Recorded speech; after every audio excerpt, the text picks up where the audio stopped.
कि उसने चीन के लिए जासूसी की और उसने चीन को राफेल के सीक्रेट बेचे और वो सीक्रेटली चाइना की यात्रा पे भी गया। पायलट की खबर बाहर निकल कर आती है।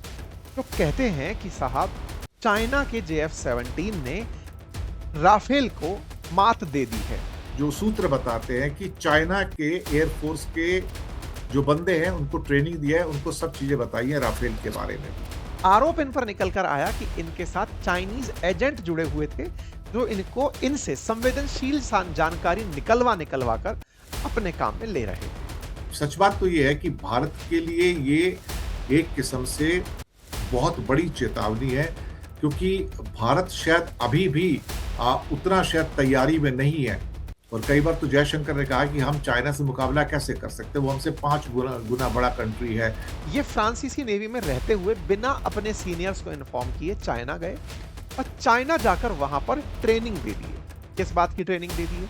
कि फाइटर जेट्स कैसे काम करते हैं, लैंडिंग कैसे होती है, डॉकिंग कैसे होती है। भारत के पास राफेल है, लेकिन राफेल तो स्टेल्थ है ही नहीं ना। उसको तो बड़े आराम से ये S-400 वगैरह कैच कर लेते हैं। अब आप कहोगे मैं S-400 की बात क्यों कर रहा हूँ? JF-17 और J-10 को लेकर के कहा कि इस तरह से पाकिस्तान के पास जो J-10 है उसने राफेल को मार गिराया। इस तरह से इन्होंने थंबनेल बनाकर अपना वीडियो डाला था कि उसने चीन के लिए जासूसी की और उसने चीन को राफेल के सीक्रेट बेचे और वो सीक्रेटली चाइना की यात्रा पे भी गया। This man went on the China's travel also, और वहां पे जाके सुना है, जो सूत्र बताते हैं कि चाइना के एयरफोर्स के जो बंदे हैं उनको ट्रेनिंग दिया है, उनको सब चीजें बताई हैं राफेल के बारे में भी।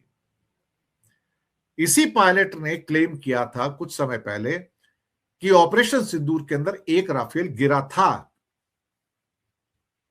और चाइना की मदद से गिराया गया था। कंफर्म न्यूज उसने बताई थी ये, कि इसको कोई डिनाई नहीं कर सकता कि one Rafale was downed by Pakistan fighter aircraft. ये बात पुख्ता तौर पर उसने कही थी। और हाँ, गवर्नमेंट ऑफ इंडिया नहीं मानती अलग बात है, लेकिन इंडिया के एयरक्राफ्ट तो गिरे। और भारत के एक डिफेंस अटैची थे, मुझे लगता है शायद साउथ ईस्ट एशिया में कोई एक जकार्ता में किसी एक जगह पे एक समिट था, वहां बात कर रहे थे कि करीब 4 से 5 एयरक्राफ्ट गिरने की बात की थी। और उसके बाद हमारे जो CDS थे, कंबाइंड डिफेंस सर्विसेज चीफ, उन्होंने भी कहा था कि जंग में नुकसान होता ही है। अगर इसमें नुकसान हुआ एयरफोर्स का या किसी और का भी, तो उसमें कोई नई बात नहीं है। यानी कि एक्सेप्टेंस तो है कि हाँ, आपके विमान गिरे हैं। नंबर नहीं बताएंगे, लेकिन नंबर तो कभी ना कभी बाहर निकल कर आ ही जाते हैं। सच बात तो ये है कि भारत के लिए ये एक किस्म से बहुत बड़ी चेतावनी है, क्योंकि भारत शायद अभी भी उतना शायद तैयारी में नहीं है। और कई बार तो जयशंकर ने कहा कि हम चाइना से मुकाबला कैसे कर सकते हैं, वो हमसे 5 गुना बड़ा कंट्री है, उसकी मिलिट्री भी हमसे 5 गुना बड़ी है, इकोनॉमी 5 गुना बड़ी है। तो एक किस्म से जयशंकर जैसे बंदे ने, और यानी कि मोदी रजीम ने कहा जाए, तो पहले हथियार डाल दिए वहां पर। भारत के पास राफेल है, लेकिन राफेल तो स्टेल्थ है ही नहीं ना। उसको तो बड़े आराम से ये S-400 वगैरह कैच कर लेते हैं। अब आप कहोगे मैं S-400 की बात क्यों कर रहा हूं? नमस्कार साथियों, स्वागत है आप सभी का आपकी अपनी पाठशाला पर। मैं हूं अंकित अवस्थी। चर्चा भारत के राफेल की। भारत का राफेल जो बना है फ्रांस में, भारत के पास 36 यूनिट इसकी अवेलेबल हैं। सुर्खियों में अंतरराष्ट्रीय स्तर पर तब आया जब भारत ने ऑपरेशन सिंदूर में राफेल से भारत की सीमाओं में रहते हुए पाकिस्तानी सैन्य ठिकानों को, आतंकवादियों के अड्डों को, एयर स्ट्रिप्स को निशाना बनाया। भारत पाकिस्तान के बीच में जिस तरह से ऑपरेशन सिंदूर के दौरान फाइटर जेट्स जेट्स का शक्ति प्रदर्शन हुआ और भारत ने जितना पॉइंट पॉइंट के साथ प्रिसाइजली अटैक किया, चर्चा दुनिया भर के अंदर लड़ाकू विमानों को लेकर छिड़ गई।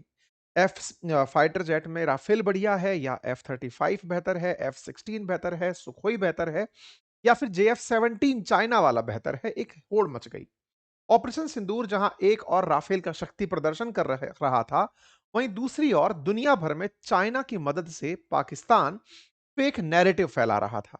फेक नैरेटिव इसलिए भी क्योंकि चाइना भी अपने फाइटर जेट्स दुनिया को बेचना चाहता है, लेकिन बदकिस्मती से उसके एक भी फाइटर जेट ने युद्ध में पार्टिसिपेट नहीं किया है, क्योंकि चाइना खुद युद्ध करने से डरता है। इसीलिए पाकिस्तान की मदद से उसने एक फेक नैरेटिव वॉर चलाना शुरू किया और कहा कि हमने भारत के राफेल गिरा दिए हैं अपने फाइटर जेट्स से।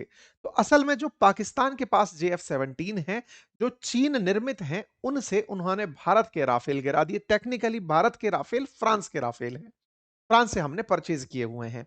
तो चाइना, पाकिस्तान और भारत और फ्रांस बहस छिड़ना शुरू हुई राफेल के नाम पर। भारत लगातार खंडन करता रहा कि हमारा कोई राफेल नहीं गिरा, लेकिन चाइना वैश्विक बाजार को पकड़ने की चाहत में फेक नैरेटिव को पाकिस्तान की मदद से इतना फैलाया कि उसे दुनिया भर के कई देशों में प्रदर्शनी देने तक का मौका मिला कि ठीक है, हमारा JF-17 देखो कि हमने क्या किया। नैरेटिव वॉर था। भारत इसको बार-बार खंडन करता रहा, लेकिन इसी बीच में फ्रांस के एक पायलट की खबर बाहर निकल कर आती है, जो कहते हैं कि साहब, चाइना के JF-17 ने राफेल को मात दे दी है। ये एक फ्रांसीसी पायलट, जो फ्रांसीसी पायलट खुद कभी राफेल उड़ाता था, उसका दिया बयान था। उसके बयान के बाद ये बात आग में घी की तरह बाहर निकल कर आई कि भाई, अगर फ्रांसीसी राफेल का पायलट ये बोल रहा है कि चाइना के JF-17 ने राफेल को मात दे दी, तो ये सुर्खी तेजी से चलने लगी। जब ये सुर्खी तेजी से चलने लगी, तो उस पायलट को बुलाकर पूछताछ हुई। ये हेडलाइन आज के सेशन में इसी बात की है कि ex France French navy Rafale pilot placed under investigation, उसको पूछताछ के लिए बुलाया गया है।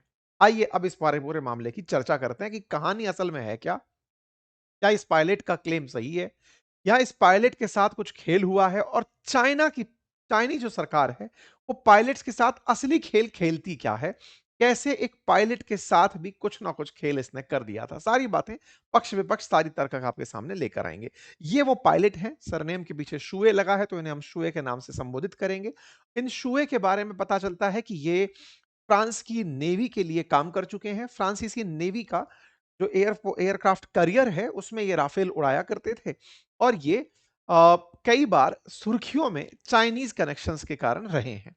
ऑपरेशन सिंदूर जब हुआ, तब इनका बयान सुर्खियों में आया था। आगे बढ़े उससे पहले एक फ्रांस के पूर्व पायलट हैं पियरे हेनरी शुए।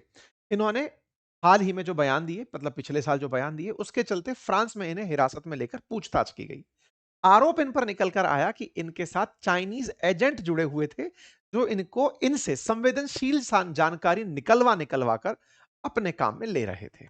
इन्होंने उन्हीं दौरान YouTube पर एक वीडियो बनाकर डाला और कहा कि हमने किस प्रकार से, मतलब चाइना वालों ने किस प्रकार से राफेल को निशाना बनाया। ये इनका चैनल है, और इस चैनल पर इन्होंने इस खबर को डाला। जब ये खबर बाहर निकली, तो इस खबर के साथ-साथ ही कई सारे विवाद बाहर निकल गए। विवाद निकले उससे पहले कुछ और बातें भी निकली थी। वो क्या थी?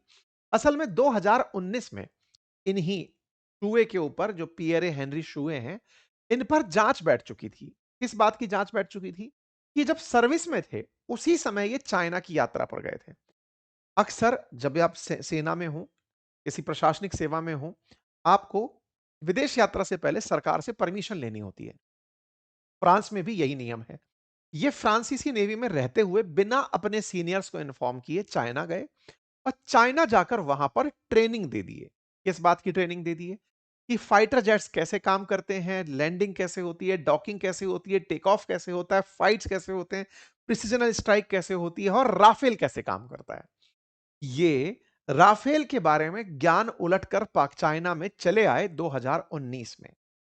इनके ऊपर जांच बैठना शुरू हुई। जांच के नतीजे आते उससे पहले तो ये राफेल के ऊपर चाइना की तारीफ के पुल भी बांध दिए। 2018 में जब ये गए थे, तब इन्होंने एयरक्राफ्ट करियर पर कैसे लैंडिंग होती है, उससे रिलेटेड काफी सारी जानकारियां वहां पर प्रॉपर तरीके से साझा की थी। इनकी जांच जब होना शुरू हुई, तो चर्चा अप्रैल 2025 की निकलकर आई, जब इनके मामले को पब्लिक प्रोसिक्यूटर के सामने रखा गया कि साहब, ये इस प्रकार से कहीं ना कहीं विदेशी शक्तियों के साथ हमारी खुफिया जानकारी साझा कर रहे हैं। इंटरेस्टिंग है, मई 2025 में भारत और पाकिस्तान के बीच ऑपरेशन सिंदूर हुआ है, और इनके ऊपर जांच पहले से ही बैठ चुकी थी। और जांच के साथ साथ यह बात भी कि इन्हें कहीं ना कहीं चाइना के द्वारा कुछ ल्यूक्रेटिव ऑफर्स दिए गए थे, यानी कि कुछ पैसे खिलाए गए थे, जिसके चलते ये सर्विसेज में रहते हुए चाइना गए थे। ये खबर भी 2023 में आ गई थी यानी कि एक व्यक्ति जिसने पूरी दुनिया में यह गलतफहमी को बल दे दिया कि राफेल से बेहतर JF-17 है, उस पर 2025 से पहले ये सारी न्यूज कटिंग्स आप 2023 की आप देख रहे हैं, आप 2019 की आप देख रहे हैं, 2018 की आप देख रहे हैं। इस व्यक्ति के ऊपर कई सारी जांच बैठ चुकी थी और उनके बाद में ये जब निकल कर आते हैं, अप्रैल की खबर निकल कर आती है कि फ्रांस बकायदा इस बात की जांच कर रहा है कि साहब इन्होंने चाइना के साथ कुछ ना कुछ जानकारियां साझा की हैं। ये हेडलाइन बनकर आती है। फिर अगले महीने राफेल हो जाता है, अगले महीने मतलब ऑपरेशन सिंदूर हो जाता है। ऑपरेशन सिंदूर होता है, उस समय भी ये चुप नहीं रहते, उस समय उनकी तारीफ कर देते हैं। यानी कि जो बात ये कह के आए, जिसके पैसे इन्हें मिले, वो बात ये कहते हुए बाद में भी पाए जाते हैं। इसीलिए इन पर आरोप शुरू हुआ कि आपने राष्ट्रीय रक्षा से जुड़े हुए कुछ गोपनीय रहस्य उजागर किए, विदेशी शक्ति के साथ खुफिया संबंध बनाए, राष्ट्र के मूलभूत हितों से जुड़ी जानकारी एकत्र की और विदेशी शक्ति को संवेदनशील जानकारी उपलब्ध कराई। इनके ऊपर अभी इसी के चलते फिर से जांच बैठी है और इनके इंटेलिजेंट कनेक्शंस की जांच की जा रही है। शुए ने अपनी सफाई में कहा कि मैं 2 दिवस की यात्रा में गया जरूर था, लेकिन मैंने वहां पर अपनी जानकारी साझा नहीं करी।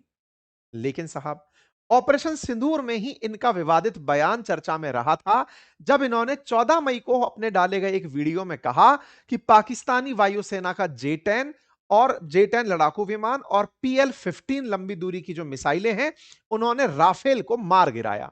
इन्होंने बाकायदा JF-17 और J-10 को लेकर के कहा कि इस तरह से पाकिस्तान के पास जो J-10 है, उसने राफेल को मार गिराया। इस तरह से इन्होंने थंबनेल बनाकर अपना वीडियो डाला था कि इनका JF-17 और J-10 राफेल किलर हैं और चीनी वायुसेना का अब तकनीकी दबदबा स्थापित हो चुका है।